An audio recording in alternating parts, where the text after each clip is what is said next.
नमस्कार मंडळी. आमच्या शेंगा काढून वाळवून चोळून पोत्यात भरून काही शेंगा विकून कोणाला पाहुणचाराला देऊन झाल्या, तरी काही आम्ही शेंगा भाजल्याही नव्हत्या आणि काही उकडल्याही नव्हत्या. म्हणून म्हटलं आता सगळेच म्हणायला लागली इतके दिवस झाले शेंगा भाजल्याही नाही उकडल्याही नाही, म्हणून घेतलं. आता सकाळ सकाळ उठल्या नाही का एक टब्बर शेंगा भिजत घालून ठेवला, कारण का त्याला माती असते, भिजल्या का ते लगेच निघते. टब्बर शेंगा माती काढण्यासाठी भरून ठेवल्या पाण्यात घालून. आणि त्याच्यानंतर आपली बाकीची कामं घेतली करून, नित्याची आपली स्वयंपाक झाडून झुडून बाकी सगळी कामं उरकून घेतली. म्हटलं तर मला नंतर नाही का शेंगा धुवून उकळायला घालायच्यात. आता ह्या चांगल्या चोळल्या का म्हणजे त्याचं काय होतं, माती निघती. मी चोळायला घेतल्या बघ माझे नटाचं काम. मम्मा करते म्हटलं मी केले, आणि ती काय करते का नुसती डुबू करते, खाली शेंगा सांडवती. तिला वाटतं मम्मा करते म्हटल्यानंतर काहीतरी आहे चांगलं, म्हटल्यानंतर कर. नेमकं नारळाच्या झाडाखाली होतं, तिला काय येऊन द्यायचं खेळून द्यायचं कारण म्हणजे काय, एखादा नारळ पडायचा डोक्यात, कारण का आता पावसाचे दिवस चालू झाले आहेत, वारं सुटत आहेत त्याच्यामुळे. आता ह्या चुलीवर घातल्यात ना उकडायला, चांगले लाकडं घातले चुलीला आणि मग घातलं बऱ्यापैकी खडं मीठ टाकलं, कारण का मग ते जरा शेंगा मी फोडून नव्हत्या घेतल्या ना, चांगलं बऱ्यापैकी लागलं पाहिजेत. आणि शेंगा ओतून घेतल्या टोपात, तेवढ्या शेंगा ओतल्या, टब्बर शेंगा होत्या. आणि मग मस्त त्याला झाकणला मारलं आणि छान असा जाळ लावला चांगली एवढी, आणि एवढी सगळं उकडतपर्यंत एवढी अख्खी लाकडं संपली बरं का त्याची. आणि छान उकडायला घातल्या. आणि मग मी म्हटलं आता बऱ्यापैकी ऊन झालेलंच आहे, मग आता त्यांना गायांना बांधून घेवा पहिलं, मग बाकीची कामं बघावं. मग गायांना घेतलं बांधून, मी काही एकीचं सोडते. खूप ऊन झालं होतं, कारण का त्यांना बराच वेळ, आणि बाकीची मंडळी शेताला गेलेली होती, मग त्यांना पण यायला उशीर होता. मग म्हटलं आता ह्यांना बांधून घेतल्याशिवाय काही पर्याय नाही. एवढं काल 21 जून भयंकर ऊन, एवढा मोठा दिवस. म्हणजे हा व्हिडिओ कालचा मी जरा उशिराने टाकला आहे. मग त्यांना पाणी पाजून घेतलं, एकेकाने बऱ्यापैकी पाणी पिल्या. पाणी पिल्यानंतर मग त्यांना खाणं पिणं बघायला लागलं. मग खाणंही केलं त्यांचं, जेवढ्यांना जसं जसं बांधलं तसं तसं त्यांना खायला घातलं, पाणी पाजलं बघ असं घेतलं. ड्रम बऱ्यापैकी खाली गेलेला होता, मग म्हटलं चला. आणि मग ही दोन छोटी राहिली होती, मग त्यांना म्हटलं पाणी प्या आणि खा पे, जरा शांत बसा. माझं ते गायागुरांचं कामं झालं, मग म्हटलं चला मोरच्या बाकीकडं वळवावा. थोडीशी भांडी घासलेली ती बऱ्यापैकी राहिली, मग ती भांडी कपडे. आणि मला ना आता पाऊस सुरू होणार, मुलांनी ना करून गोधड्या खूप खराब केल्या होत्या, वास येत होता. म्हटलं आता जर त्या गोधड्या धुतल्या नाही तर पावसाळा जर चालू झाला तर धुवायलाच होणार नाही. बॅट घेतली, कारण का मला आपटायला होत नाही, गोधड्या खूप जड आहेत. त्याच्यापेक्षा मग ते जरा पोटाला त्रास होण्यापेक्षा जाऊ द्या, मग ते धुवून घेतल्या. इकडं शेंगा उकडून झाल्या होत्या, त्या आहारात टाकल्या. मग नंतर राहिलेल्या भाजायला घेतलेल्या शेंगा आहारात टाकल्या. हे बघा आहारात भाजून घेतल्या शेंगा, कारण का उकडलेल्या शेंगा भाजलेल्या शेंगा अशा पाहिजेनच ना. मग ह्या त्याच उकडायला टाकलेल्या टोपात खाली जाळ लावला होता, त्याच्या आहारात त्या शेंगा टाकल्या. आणि एवढं टोपभर शेंगा झाल्यात. आणि राहिलेल्या वेचून झाल्यानंतर थोड्याशा राहिलेल्या चुलीत टाकल्या काढून, त्या भाजतील म्हटलं, जेव्हा भाजतील त्या आत्तापर्यंत भाजतातच आहे. एवढ्या छान शेंगा फुलफुलीत झाल्यात अशा मस्त. आणि मग तेवढ्या खातील, बाकीच्या उन्हात वाळत घालायच्या, त्यांची काही तोंड फोडलेली नाही म्हटल्यानंतर बऱ्यापैकी आतमध्ये काही हे गेलेलं नाही, त्याच्यात पाणी गेलेलं नाही म्हटल्यानंतर ते काही पाणी धरणार नाही, काही नाही, व्यवस्थित राहणार ते. आता मी गोधड्या ह्या धुवून वाळत नितळायला ठेवली होतं, मला पिळायला पण जमल्या नाही, कारण का एकटीला तेवढं जमत नाही. मग ही माणसं शेतावरून आल्यानंतर मग ह्यांची परत सगळ्यांचे कपडे, परत ती पण कपडे. आणि म्हटलं मग ह्या 2 छोट्या गोधड्या राहिल्यात त्या पण धुवून त्या घेतल्या. तोपर्यंत इकडं वाळत घालायला जायचं होतं मला तिकडं वरती, तर तोपर्यंत ही आली बकरं. कसली ती बकरं मेंढाला प्रत्येक ठिकाणी आता अशी बकरं असतात, ह्यांचं जेवण असं इकडून तिकडं असतं, पण भारी वाटतं ही बकरं पाहिला. धनगर बाबा पण पळत होते. आणि कसा बसा काही इकडं तिकडं दिवस गेला, झालं पावसाचं वातावरण. मध्ये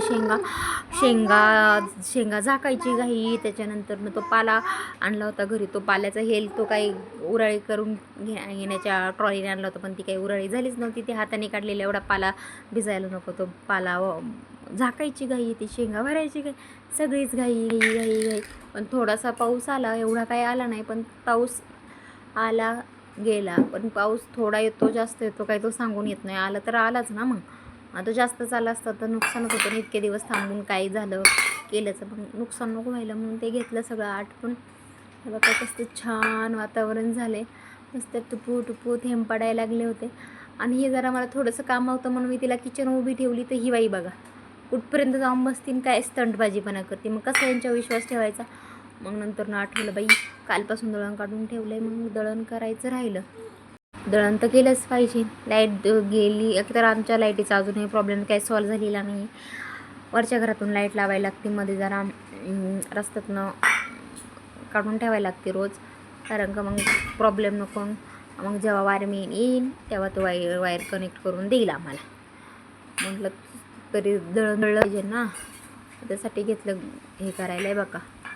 वेला आणलेलं कसं त्याची झाकायची घाई चालू आहे. मग अशी तात्पुरता झाकला होता, मग पाऊस गेल्यानंतर म्हटलं तर सुव्यवस्थित झाकण्यासाठी हे केलेलं आहे तुझं, असं झाकायची घाई चालवली. तोपर्यंत माझं दळण करायचं चाललं आहे. हा असं पावसाचं वातावरण झालं आहे बघा, किती छान निसर्गरम्य वातावरण झाले. काळभोर आभाळ खूप होतं, पण पावसाने ह्यावेळेस आम्हाला काल हुकवलं.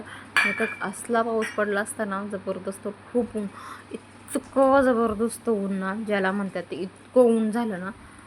आणि त्यातल्या त्यात ते वारं सुटल्यामुळं पाऊस गेला. नसतं वारं नसतं ना सुटलं तर पाऊस भयंकर आला असता. ही बॅट नेली होती मी ह्याच्यावर बाऱ्यावर नेली होती गोधड्या आपटायला, तिथं शिजाईत अजून. आता हा बाबा तिला चालवाय शिकवते. आता ती चालणारच नाही आहे का, जशी तिला उचलतो चाल.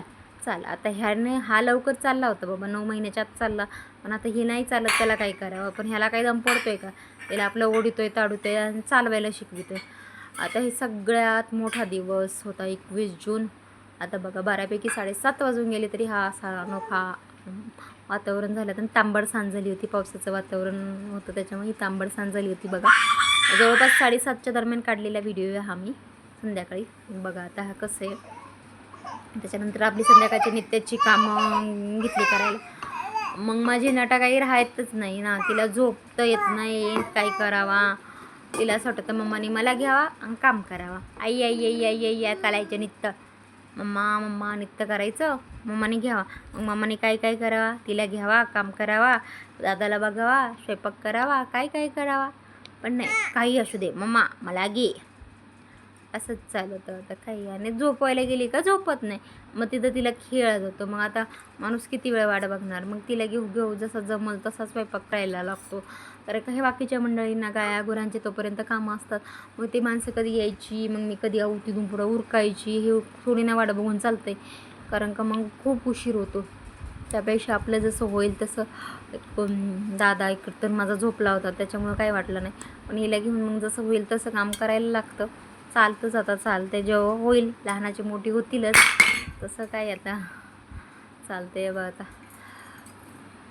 पण काही आपल्याला मॅडमला खाली राहायला असं वाटत नाही की मम्माने घ्यावाच मला. फक्त खाली खेळायला म्हटलं का लगेच सांगता खून देणार, डोकं आपटणार, मग लगेच तिला लय दुःख होणार.